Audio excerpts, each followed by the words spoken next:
Quand on parle d'accidents du travail, on pense souvent chiffres, taux de fréquence, jours perdus, coûts pour l'entreprise.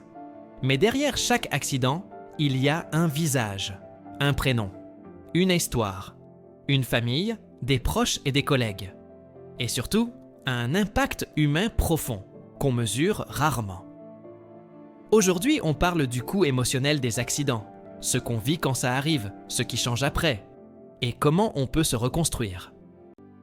Quand l'accident bouleverse tout. Un accident, ce n'est jamais juste une blessure physique. C'est un choc. Un moment suspendu où tout bascule. Il y a la douleur, bien sûr, mais aussi la peur, l'incompréhension, parfois la culpabilité. Certains se disent « Pourquoi moi ?» D'autres « J'aurais dû voir le danger ». Et puis, il y a la honte. Celle de ne pas avoir respecté une consigne ou d'avoir mis quelqu'un d'autre en danger. Bref, un accident, c'est aussi une blessure invisible qui peut laisser des cicatrices durablement. Quelles sont les conséquences psychologiques d'un accident ? Ce que beaucoup ignorent, c'est que les conséquences mentales durent souvent bien plus longtemps que la blessure physique. Perte de confiance en soi, hypervigilance, peur de revenir sur le lieu de l'accident, isolement, voire dépression.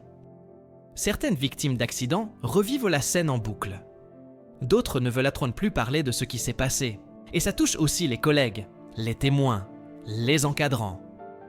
Un accident peut créer une onde de choc émotionnel dans toute une équipe, mais également dans la sphère privée. Et le retour au travail. Revenir après un accident, ce n'est pas juste reprendre son poste. C'est traverser un tunnel de doute. Est-ce que je vais y arriver ? Et si ça recommence ? Que pensent les autres de moi maintenant ? C'est aussi devoir se réadapter, parfois à un poste aménagé, parfois à un nouveau rythme. Et sans un accompagnement humain, c'est un parcours solitaire, alors que c'est là, justement, que l'on a besoin d'être entouré. Quel rôle pour l'entreprise et les collègues ? Face à ça, on a tous un rôle. L'entreprise doit reconnaître la dimension humaine de l'accident, proposer un soutien psychologique, organiser un retour progressif, encourager la parole, sans jugement. Et les collègues ? Juste être là, écouter, ne pas banaliser. Parce que parfois, un simple « Comment tu te sens ?» vaut bien plus qu'un long discours. Un accident du travail, ce n'est pas qu'un dossier à clôturer.